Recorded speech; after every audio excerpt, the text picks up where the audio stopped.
সম্মানিত ভিউয়ার্স, আপনারা যারা অনেক বেশি দারিদ্রতার মধ্যে আছেন, অনেক বেশি অভাব অনটনের মধ্যে আছেন, আপনারা সূরা ফাতিহার এই গোপন আমলটি করুন। ইনশাআল্লাহ আল্লাহ পাক রব্বুল আলামিন আপনাদের সকল দারিদ্রতা অভাব অনটন দূর করে দিবেন এবং আল্লাহ পাক রব্বুল আলামিন ফেরেশতাদের মাধ্যমে আপনাদেরকে টাকা পয়সা দিয়ে সাহায্য করবেন ইনশাআল্লাহ। সম্মানিত ভিউয়ার্স, ফেরেশতাদের মাধ্যমে সাহায্য করবেন বলতে আপনার কোনো ভালো কাজের মাধ্যমে কিংবা কোনো ভালো মানুষের মাধ্যমে আল্লাহ তাআলা আপনাকে অনেক টাকা পয়সা ধন সম্পদ দিয়ে সাহায্য করবেন। সম্মানিত ভিউয়ার্স, তবে ফেরেশতারা নিজে সরাসরি এসে আপনাকে টাকা দিবেন না, বরং হাদিসের মধ্যে স্পষ্টভাবে বলা আছে যে ফেরেশতারা বান্দার জন্য ফজর নামাজের পূর্বে ধন সম্পদ নিয়ে আসে, বরকত নিয়ে আসে।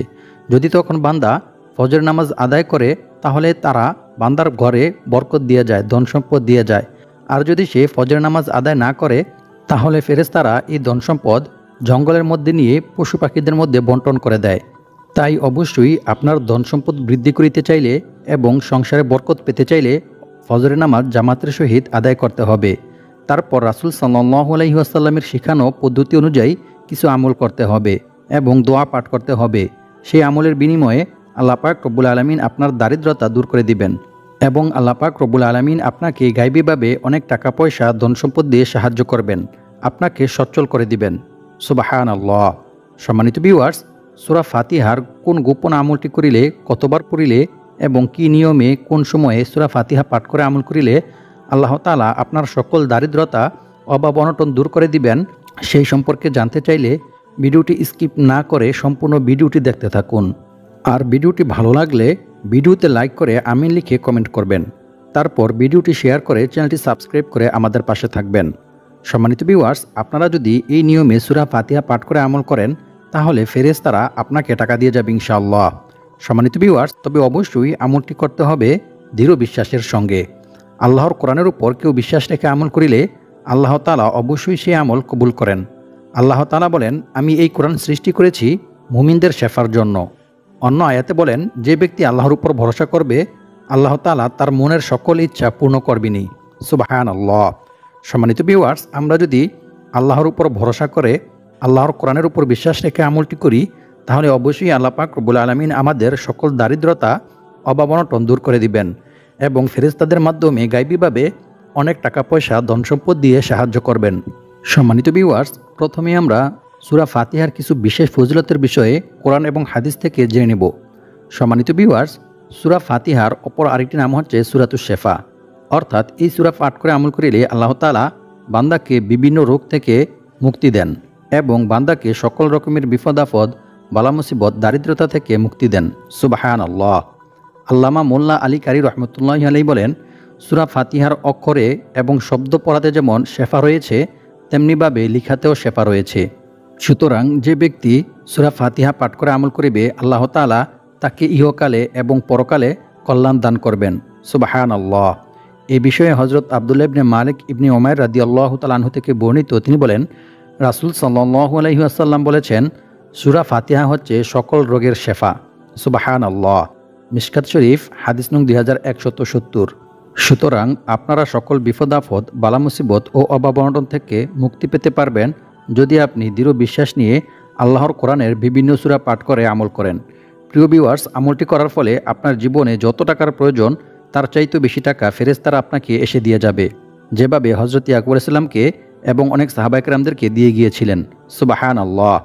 আর এই আমলটি করার জন্য এবং গায়বীভাবে টাকা পাওয়ার জন্য সূরাটি সহিশুদ্ধভাবে পাঠ করতে হবে। তাই আমি এখন সূরা ফাতিহা পাঠ করব। আপনারা আমার থেকে শুনে শুনে সহিশুদ্ধভাবে সূরা ফাতিহা শিখে নেবেন। আউযু বিল্লাহি মিনাশ শাইতানির রাজীম। বিসমিল্লাহির রহমানির রহিম। আলহামদুলিল্লাহি রাব্বিল আলামিন। আর-রহমানির রহিম। মালিকি ইয়াউমিদ্দিন। ইয়্যাকা না'বুদু ওয়া ইয়্যাকা নাস্তাঈন। ইহদিনাস সিরাতাল মুস্তাকিম। সিরাতাল লাযীনা আন'আমতা আলাইহিম গায়রিল মাগদুবি আলাইহিম ওয়ালাদ-দাল্লিন। আমিন। প্রিয় ভিউয়ার্স, আশা করছি আপনারা সকলেই সূরা ফাতিহার তিলাওয়াতটি শুনেছেন। তো এখন বলে দিব ফেরেশতাদের থেকে টাকা পাওয়ার জন্য সূরা ফাতিহাটি আপনারা কী নিয়মে পাঠ করবেন। মনে রাখবেন, প্রথমে আপনাদেরকে এই আমলটি করার জন্য অবশ্যই অজু করে পাক পবিত্র হয়ে প্রস্তুতি গ্রহণ করতে হবে। সম্মানিত ভিউয়ার্স, সূরা ফাতিহার সবচাইতে বড় গুণ হচ্ছে রাসূল সাল্লাল্লাহু আলাইহি ওয়াসাল্লামের নবুয়ত প্রাপ্তির শুরুর দিকেই সূরা ফাতিহা একসঙ্গে নাজিল হয়েছিল। নামাজের জন্য এই সূরাটি পড়া বাধ্যতামূলক। এই সূরাটি পড়া ছাড়া নামাজ হয় না। সূরাটি মুমিন মুসলমানদের জন্য সব ধরনের দোয়া ও শেফা। এ কারণেই কোরআন পড়া শুরু করলেই সবাইকে এই সূরাটি দিয়েই শুরু করতে হয়। সম্মানিত ভিউয়ার্স, এখন আলোচনা করব সূরা ফাতিহা কী নিয়মে, কতবার, কোন সময় কিভাবে পাঠ করিলে আল্লাহ তাআলা কি রোগ থেকে আপনাকে শেফা দিবেন। হযরত জাফর বিন সাদিক রাদিয়াল্লাহু তাআলা আনহু থেকে বর্ণিত, তিনি বলেন, সূরা ফাতিহা 40 বার পাঠ করে পানির ওপর ফু দিয়ে কোনো জ্বরে আক্রান্ত লোকের মুখমণ্ডলে ছিটিয়ে দিলে এই সূরার বরকতে আল্লাহ তাআলা জ্বর দূর করে দেন। আরেকটি ফজিলত হচ্ছে ফজরের সুন্নত ও ফরজ নামাজের মধ্যবর্তী সময়ে 41 বার সূরা ফাতিহা পড়ে চোখে ফু দিলে চোখের ব্যথা দূর হয়। অপর আরেকটি ফজিলত হচ্ছে শেষ রাতে সূরা ফাতিহা 41 বার পড়িলে আল্লাহ তাআলা বান্দার রিজিক বাড়িয়ে দেন। এছাড়াও 40 দিন নিয়মিত সূরা ফাতিহা পড়ে পানিতে ফু দিয়ে অসুস্থ ব্যক্তিকে পান করালে আল্লাহ তাআলা ওই ব্যক্তির অসুস্থতা দূর করে দেন। সম্মানিত ভিউয়ার্স, এছাড়াও সূরা ফাতিহার আরও অসংখ্য অগণিত ফজিলত রয়েছে। তার মধ্য থেকে একটি ফজিলত সম্পর্কে এখন আমি আপনাদের নিকট হাদিস থেকে আলোচনা করব। হাদিস শরীফের মধ্যে বলা হয়েছে, হযরত ইবনে আব্বাস রাদিয়াল্লাহু তাআলা আনহু থেকে বর্ণিত, তিনি বলেন, একবার সাহাবা একরামদের একটি দল পানির জন্য এক পানিওয়ালার কাছে গেলেন, কিন্তু তারা তাদেরকে পানি দিলেন না। সে সময় কুফওয়ালাদের মধ্য থেকে একজনকে বিচ্ছু অথবা সাপে দংশন করেছিল। কুফওয়ালাদের এক ব্যক্তি এসে বলল, আপনাদের মধ্যে কি কোনো মন্ত্র জানা লোক আছে কি? এ পানির ধারে বিচ্ছু বা সাপে দংশন করা একজন লোক রয়েছে। সাহাবা একরামদের মধ্য থেকে একজন হযরত আবু সাঈদ খুদরি রাদিয়াল্লাহু তাআলা আনহু বললেন, হ্যাঁ, আমি পারি। তারপর তিনি তার সাথে গেলেন এবং কয়েকটি ভেড়ার বিনিময়ে তার উপর সূরা ফাতিহা পড়ে ফু অর্থাৎ দম করলেন। এতে সে সাপে কিংবা বিচ্ছুর দংশনে আক্রান্ত ব্যক্তি ভালো হয়ে গেল এবং তিনি ভেড়াগুলো নিয়ে সঙ্গীদের কাছে চলে আসলেন। তারা সাহাবা ইকরামরা এটা অপছন্দ করলেন এবং বলতে লাগলেন, আপনি কি আল্লাহর কিতাবের বিনিময় গ্রহণ করলেন? বিষয়টি অনেক সাহাবা ইকরাম অপছন্দ করলেন। তারপর তারা মদিনায় পৌঁছে গিয়ে রাসূল সাল্লাল্লাহু আলাইহি ওয়াসাল্লামের কাছে এই বিষয়টি সম্পর্কে অবগত করলেন। রাসূল সাল্লাল্লাহু আলাইহি ওয়াসাল্লাম বললেন, তোমরা যেসব জিনিসের বিনিময় গ্রহণ করে থাকো তার মধ্য থেকে আল্লাহর কিতাবের অধিকার সবচাইতে বেশি। সুবহানাল্লাহ। অর্থাৎ সূরা ফাতিহা পাঠ করে যদি কোনো অসুস্থ ব্যক্তিকে ঝাড়ফুঁক করা হয় কিংবা কোনো সাপে কাটা ব্যক্তিকে ঝাড়ফুঁক করা হয়, তাহলে আল্লাহ তাআলা সূরা ফাতিহার বিনিময়ে সূরা ফাতিহার উসিলায় তাকে মাফ করে দিবেন। সুবহানাল্লাহ, আল্লাহু আকবার। এছাড়াও অপর এক হাদিসে বলা হয়েছে, হযরত ইবনে আব্বাস রাদিয়াল্লাহু তাআলা আনহু থেকে বর্ণিত, তিনি বলেন, একদিন আল্লাহর রাসূল সাল্লাল্লাহু আলাইহি ওয়াসাল্লামের কাছে জিবরাইল আলাইহিস সালাম উপস্থিত ছিলেন। হঠাৎ জিবরাইল আলাইহিস সালাম উপর দিকে একটি শব্দ শুনতে পেলেন এবং আকাশের দিকে তাকিয়ে বললেন, এ হচ্ছে আকাশের একটি দরজা, যা আগে কখনো খোলা হয়নি। সে দরজা দিয়ে একজন ফেরেশতা অবতীর্ণ হলেন এবং রাসূল সাল্লাল্লাহু আলাইহি ওয়াসাল্লামের কাছে এসে বললেন, আপনি 2টি নূরের সুসংবাদ গ্রহণ করুন, যা আপনাকে প্রদান করা হয়েছে। তা আপনার আগে আর কোনো নবীকে দেয়া হয়নি। পুরস্কার 2টির মধ্য থেকে প্রথমটি হচ্ছে সূরা ফাতিহা এবং দ্বিতীয়টি হচ্ছে সূরা বাকারার শেষ 2 আয়াত। তারপর সেই ফেরেশতা রাসূল সাল্লাল্লাহু আলাইহি ওয়াসাল্লামকে বললেন, আপনি সেই 2টি থেকে কোনো অক্ষর পড়িলে তার প্রতিদান আপনাকে দেওয়া হবে। সুবহানাল্লাহ। মুসলিম শরীফ। সম্মানিত ভিউয়ার্স, আপনারা হয়তো ভাবতেছেন যে দারিদ্রতা থেকে মুক্ত হয়ে, অভাব-অনটন থেকে মুক্ত হয়ে অনেক টাকা পয়সা ধন সম্পদের মালিক হওয়ার জন্য সূরা ফাতিহার আমলটি কোন সময়ে, কি নিয়মে, কতবার পাঠ করতে হবে। চিন্তার কোনো কারণ নেই, সেই সম্পর্কেও আমি আপনাদেরকে জানিয়ে দেব ইনশাআল্লাহ। সম্মানিত ভিউয়ার্স, আপনারা এই আমলটি যে কোনো দিনই করতে পারবেন এবং সপ্তাহের 7 দিনের মধ্য থেকে যে কোনো দিন আমলটি করতে পারবেন, তবে আমলটি নির্দিষ্ট একটি সময়ে করতে হবে। সম্মানিত ভিউয়ার্স, আপনাদেরকে একটু পরেই জানিয়ে দেব আমলটি কোন সময়ে আপনাদেরকে করতে হবে। আমলটির সময় কিন্তু খুবই গুরুত্বপূর্ণ, তাই সম্পূর্ণ ভিডিওটি মনোযোগ দিয়ে দেখতে থাকুন। আমলটি করার জন্য প্রথমে আপনারা উজু করে পাক পবিত্র হয়ে একটি পরিষ্কার পরিচ্ছন্ন পাক পবিত্র জায়গায় যাবেন। এর জন্য আপনি যে কোনো জায়গায় যেতে পারেন, সেটা হতে পারে আপনার বাসায় কিংবা মসজিদে, তবে শর্ত হচ্ছে জায়গাটি পাক পবিত্র, পরিষ্কার পরিচ্ছন্ন হতে হবে। তারপর আপনারা সেই জায়গায় গিয়ে বসবেন, অতঃপর কয়েকবার ইস্তেগফার এবং দুরূদ শরীফ পাঠ করবেন। আমি আপনাদেরকে যে দুরূদটি পাঠ করে শোনাবো সেই দুরূদটি আপনাদেরকে পাঠ করতে হবে এবং আমি যে ইস্তেগফারটি পাঠ করব আপনাদেরকেও সেই ইস্তেগফারটি পাঠ করতে হবে। আর আমলটি আপনারা সবাই করতে পারবেন। যাদের অনেক টাকা আছে তারাও করতে পারবেন এবং যাদের অনেক টাকার প্রয়োজন আছে তারাও করতে পারবেন। আর যদি সম্ভব হয় জায়নামাজ বিছিয়ে নেবেন এবং তার উপরে বসে আমলটি করার চেষ্টা করবেন। তবে জায়নামাজটি পাক পবিত্র পরিষ্কার পরিচ্ছন্ন কিনা সেই দিকেও লক্ষ্য রাখবেন। আর যদি কারো বাসায় জায়নামাজ নাও থাকে তাহলেও সমস্যা নেই, আপনারা পরিষ্কার পরিচ্ছন্ন পাক পবিত্র একটি জায়গায় বসে আমলটি করবেন। আর এই আমলটি করার জন্য অবশ্যই আপনাদেরকে কিবলামুখী তথা পশ্চিম দিকে হয়ে বসতে হবে, অন্য কোনো দিকে ফিরে বসলে হবে না। তারপর সূরা ফাতিহাটি পরে আমল করার যে নিয়ম রয়েছে সেই নিয়মটি মেনে আমল করবেন।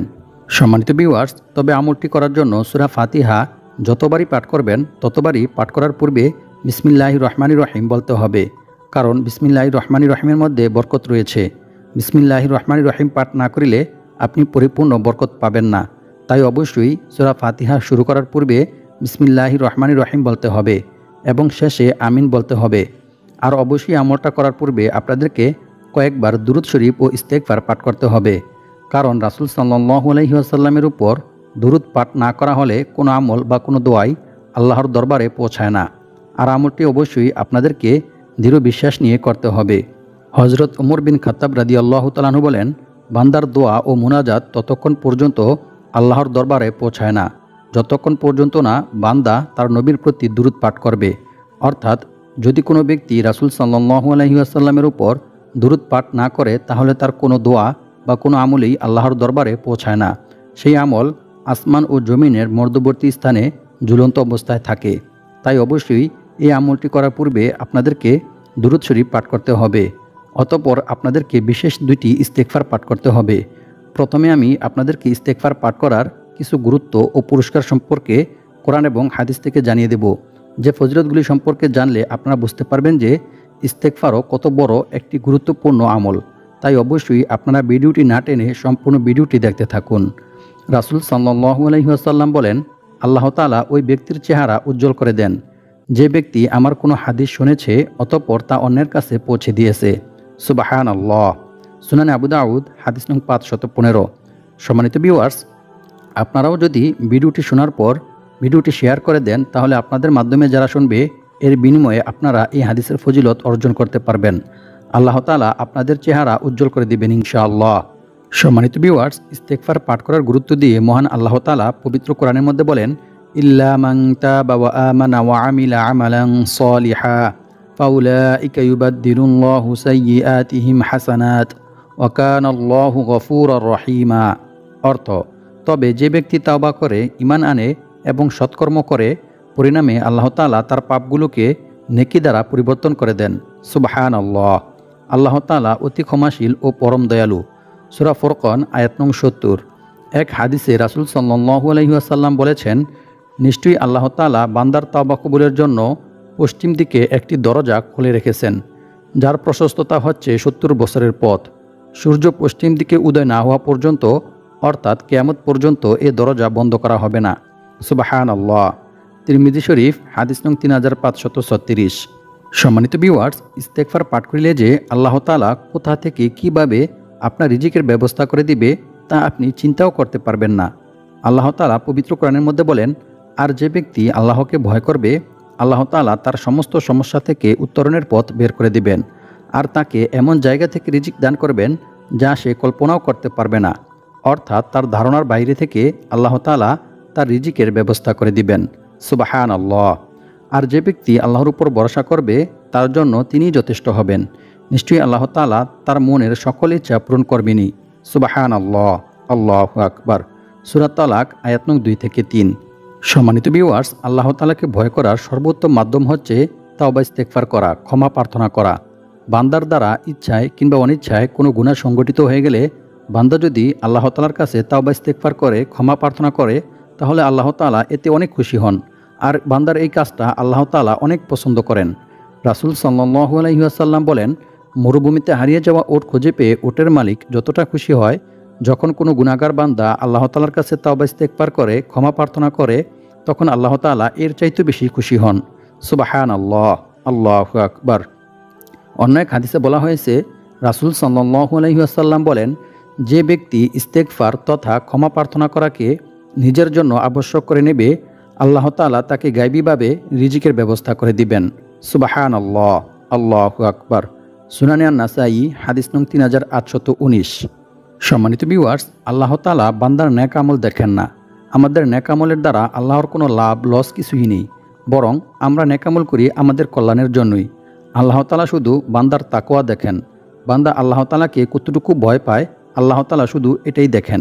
আল্লাহ তাআলাকে ভয় করার কারণে যে আল্লাহ তাআলা কত বড় একজন গুনাহগার ব্যক্তিকে ক্ষমা করে দিয়েছিলেন তা আপনি শুনলে অবাক হয়ে যাবেন। রাসূল সাল্লাল্লাহু আলাইহি ওয়াসাল্লাম বলেন, এক ব্যক্তি জীবনে কোনো ভালো কাজ করেনি, সে সারাটি জীবন শুধু গুনাহের কাজ করেছে। মৃত্যুর পূর্বে সে তার সন্তানদেরকে বলল, হে আমার সন্তানরা, আমি যখন মারা যাব তখন তোমরা আমার শরীরটাকে আগুন দিয়ে পুড়িয়ে ফেলবে। তারপর আমার শরীরের পোড়া ছাইগুলি অর্ধেক অংশ জমিনে ছড়িয়ে ছিটিয়ে দিবে, আর বাকি অর্ধেক অংশ সাগরে ছড়িয়ে ছিটিয়ে দিবে। ঠিক তার কথা মতোই তার মৃত্যুর পর তার সন্তানরা তার শরীরটা পুড়িয়ে ফেলল এবং তার শরীরের পোড়া ছাইগুলির অর্ধেক অংশ জমিনে ছড়িয়ে ছিটিয়ে দিল, আর বাকি অর্ধেক অংশ সাগরে ছড়িয়ে ছিটিয়ে দিল। তারপর আল্লাহ পাক রব্বুল আলামিন সাগরকে হুকুম দিলেন, হে সাগর, তোমার মধ্যে যতটুকু অংশ আছে তা তুমি একত্রিত করো। আর জমিনকে হুকুম দিলেন, হে জমিন, তোমার মধ্যে আমার বান্দার যতটুকু অংশ আছে তা তুমি একত্রিত করো। জমিন আল্লাহর কথা মতো তাই করলেন এবং আল্লাহ পাক রব্বুল আলামিন ওই বান্দার উভয় অংশকে একত্রিত করে তাকে জিজ্ঞেস করলেন, কেন তুমি এরূপ করেছো? সে বলল, হে আল্লাহ, আমি আপনার ভয়ে এরূপ করেছি, আর এটা আপনি ভালো করেই জানেন। হে আল্লাহ, আমি জীবনে কোনো ভালো কাজ করিনি, কোনো নেক আমল করিনি। আপনার ভয়ে, আপনার আযাবের ভয়ে আমি এরূপ করেছি, যাতে করে আপনি আমাকে খোঁজে না পান। আল্লাহ পাক রব্বুল আলামিনের কাছে তার এই ভয়, তার এই তাকওয়া এতটাই পছন্দ হলেন যে আল্লাহ পাক রব্বুল আলামিন সাথে সাথে তাকে মাফ করে দিলেন। সুবহানাল্লাহ, আল্লাহু আকবার। সম্মানিত ভিউয়ার্স, এই হাদিসটি বুখারী শরীফের মধ্যে বর্ণিত হয়েছে। সম্মানিত ভিউয়ার্স, একটু চিন্তা করে দেখুন, এত বড় একটি পাপী ব্যক্তিকে, গুনাহগার ব্যক্তিকে আল্লাহ তাআলা মাফ করে দিয়েছেন শুধুমাত্র আল্লাহকে ভয় করার কারণে। সুতরাং আমরাও যদি আল্লাহ তাআলার ভয়ে, আল্লাহর আযাবের ভয়ে আল্লাহ তাআলার কাছে তাওবা ইস্তেগফার করি, ক্ষমা প্রার্থনা করি, তাহলে আল্লাহ তাআলাও আমাদেরকে মাফ করে দিবেন। আর যখন আল্লাহ তাআলা বান্দার প্রতি রাজি খুশি থাকেন, তখন বান্দা আল্লাহ তাআলার কাছে যা চান আল্লাহ তাআলা বান্দাকে তাই দান করেন। সুবহানাল্লাহ। তাই অবশ্যই সূরা ফাতিহার এই আমলটি করার পূর্বে আপনাকে ইস্তেগফারের আমলটি করতে হবে। সম্মানিত ভিউয়ার্স, এখন আমি আপনাদেরকে জানিয়ে দেব সূরা ফাতিহার এই গোপন আমলটি কোন সময়ে করতে হবে। আমলটি করতে হবে আসরের নামাজের পরে। এর জন্য অবশ্যই আপনাকে আসরের নামাজ জামাতের সহিত আদায় করতে হবে, আর মহিলারা ঘরেই আদায় করবেন। তারপর আপনারা প্রথমে একটি পাক পবিত্র পরিষ্কার পরিচ্ছন্ন জায়গায় বসবেন।